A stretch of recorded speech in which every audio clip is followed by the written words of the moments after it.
नमस्कार. मी ऋषिकराज. शेतकरी बंधूंनो, राज्यातील प्रत्येक कुटुंब लखपती करण्याच्या उद्देशानं महात्मा गांधी राष्ट्रीय ग्रामीण रोजगार हमी योजना या राबवल्या जातात. आता या योजनेमध्ये जर बघितलं तर पहिले तुम्हाला सिंचन विहिरीचे काम हे दिले जात होते. त्यामध्ये तुम्हाला वैयक्तिक विहिरी दिले जात होते. आता या वैयक्तिक विहिरीमध्ये जास्तीत जास्त शेतकरी पात्र करण्यासाठी या वैयक्तिक विहिरीच्या निकषामध्ये काही बदल करण्यात आलेले. आता यामध्ये कोणकोणते बदल करण्यात आलेले म्हणजे जास्तीत जास्त शेतकरी यामध्ये पात्र होतील याची A to Z माहिती आपण या व्हिडिओच्या माध्यमातून बघणार आहे. तर मित्रांनो, व्हिडिओ नक्की तुम्ही शेवटपर्यंत बघा. आपल्या चॅनलवर जर तुम्ही पहिल्यांदाच आला तर त्या चॅनलला सबस्क्राईब करून ठेवा. असेच नवनवीन व्हिडिओ आम्ही तुमच्यासाठी घेऊन येतो. जर तुम्हाला काही विचारायचं असलं तर व्हिडिओला कमेंट करा. व्हिडिओच्या डिस्क्रिप्शन बॉक्समध्ये टेलिग्रामचा ग्रुप दिला आहे, त्यावरती तुम्ही अजूनही जॉईन झाला नसाल तर त्यावरती जॉईन व्हा. त्यावरती डायरेक्टली तुम्ही आमच्याशी बोलू शकता किंवा तुमचे प्रश्न आम्हाला विचारू शकता. नक्कीच आमची टीम तुम्हाला त्वरित प्रतिसाद देईल. चला तर या ठिकाणी व्हिडिओला सुरुवात करूया.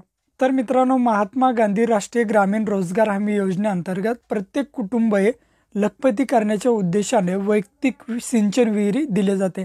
आता यामध्ये काही निकषामध्ये बदल करण्यात आले.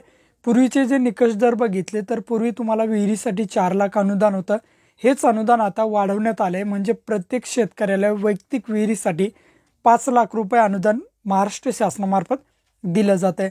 आता यामध्ये बदल काय करण्यात आले तर 8 जानेवारी रोजी एक शासन निर्णय आला आणि या शासन निर्णयामध्ये सांगितलं, तुम्हाला माहिती आहे की इंदिरा आवास योजनेलाच आता प्रधानमंत्री आवास योजनेमध्ये विलीन करण्यात आलं आहे. म्हणजे एकच योजना ही राबवल्या जाते, प्रधानमंत्री आवास योजना. आणि दुसरं म्हणजे वर्ग 2च्या जे भोगवटदार जमिनी असतील किंवा जे भूधारक असतील त्यांना सुद्धा आता वैयक्तिक सिंचन विहिरीसाठी पात्र करण्यासाठी महाराष्ट्र शासनाने ठोस पाऊल उचललंय. म्हणजेच काय, जे प्रधानमंत्री आवास योजनेअंतर्गत जे शेतकरी असतील आणि ते पात्रता निकष धारण करत असतील, म्हणजेच काय, त्या शेतकऱ्यांच्या शेतामध्ये विहीर नकोय किंवा ते शेतकरी जर पात्र होत असतील तर त्यांना सुद्धा वैयक्तिक सिंचन विहिरीचा हा लाभ दिला जाईल अशा प्रकारे सांगण्यात येत आहे.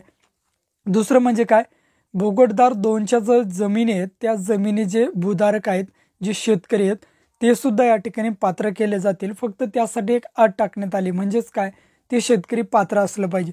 मग पात्रता त्याचे निकष काय त्याचा सुद्धा व्हिडिओ आपण या ठिकाणी बनवलेला आहे. त्या व्हिडिओची लिंक व्हिडिओच्या डिस्क्रिप्शन बॉक्समध्ये देईल, त्या ठिकाणी जाऊन तुम्ही तो पूर्ण व्हिडिओ बघू शकता. त्याद्वारे तुम्हाला वैयक्तिक सिंचन विहिरीच्या पात्रता काय त्या सर्व पात्र या ठिकाणी कळतील. आता सर्वात महत्त्वाची पात्रता काय आहे, बेसिक पात्रता म्हणजे काय, तर त्या शेतकऱ्यांकडे अदुगर विहीर नको आहे. म्हणजे जर तुमच्या सातबाऱ्यावरती अदुगर विहीर असेल तर ते शेतकरी या ठिकाणी पात्र होत नाही. सर्वात महत्त्वाची आणि सर्वात म्हणजे त्या शेतकऱ्याच्या सातबाऱ्यावरती विहीर नको आहे. आणि दुसरी महत्त्वपूर्ण या ठिकाणी शासन निर्णयामध्ये GR मध्ये एक गोष्ट सांगितली, प्रधानमंत्री आवास योजनेअंतर्गतचे लाभार्थी आणि वर्ग 2चे भोगवटदार असतील, जे भूधारक असतील, शेतकरी असतील, ते सुद्धा या ठिकाणी पात्र करण्यात येईल अशा प्रकारे सांगण्यात येते. अत्यंत महत्त्वपूर्ण असा हा GR होता. भेटूया अशाच नवीन व्हिडिओत नवीन माहितीसह. जय हिंद.